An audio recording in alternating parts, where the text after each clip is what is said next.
Le retour de l'information, on revient en musique pour la suite du programme du 6-10. Impact FM, l'inforégion avec Olivier Tomezzoli. 150 ans en musique pour la Royal Harmony Émulation qui était sortie samedi dans les rues de Stavelot. Les débats préélectoraux, ce sera sur Impact aussi en direct à partir de ce jeudi pour aborder la dernière ligne droite avant le scrutin du 13 octobre. Et bon nombre de régionaux aux avant-postes au Trail des Hauts-de-Fagne qui a comptabilisé près de 1000 inscrits samedi au départ des 3 distances proposées. Mardi 1er octobre, le développement des titres de l'info de l'arrondissement. Présentation Olivier Tomezzoli.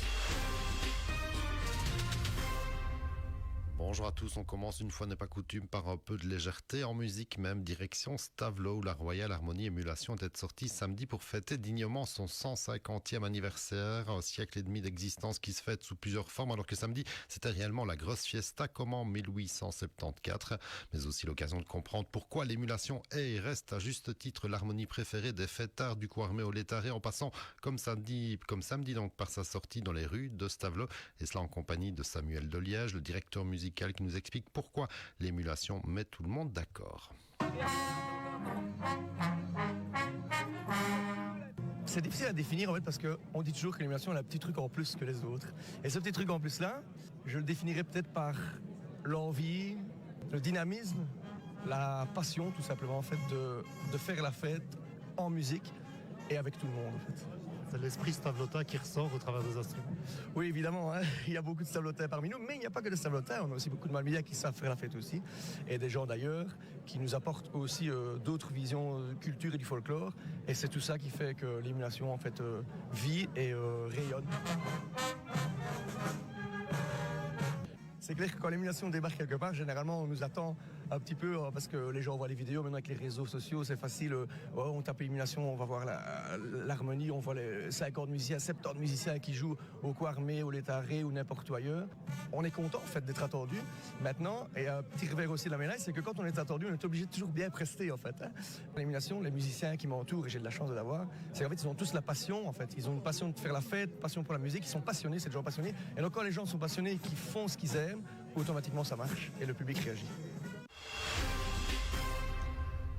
Moins léger peut-être, c'est la dernière ligne droite avant les élections provinciales et communales. On vote le dimanche 13 octobre pour rappel à tous les districts qui n'auraient pas encore aperçu les magnifiques et indispensables panneaux électoraux au bord des routes.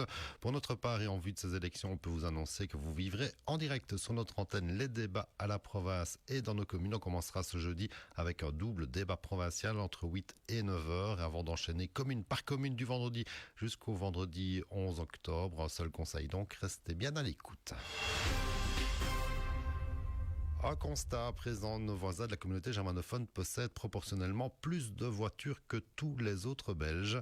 L'année dernière, les ménages de la communauté germanophone possédaient en moyenne une voiture, 16 selon les chiffres des statistiques et seul un foyer sur 5 ne possédait pas de voiture. Cela signifie que les ménages germanophones occupent la première place au niveau national, puisqu'à titre de comparaison, en Wallonie, un ménage possède en moyenne 1,11 voitures et à Bruxelles seulement 0,55, une voiture pour 2 ménages donc. C'est en Blève que le nombre est le plus élevé avec 1,33 voitures par foyer. Les ménages des communes plus urbaines comme Eupen possèdent en moyenne moins de véhicules que dans les autres communes germanophones.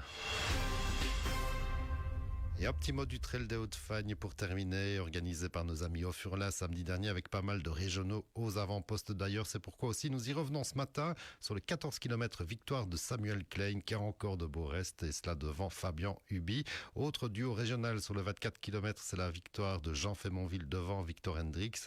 On notera que Mathilde Nelles termine première dame et 31e au général. En tout, ce ne sont pas moins de 805 trailers sur près d'un millier d'inscrits qui ont franchi la ligne sur une des 3 distances proposées, soulignant une fois encore le succès de ce trail des Hauts-de-Fagne, mais aussi sa difficulté.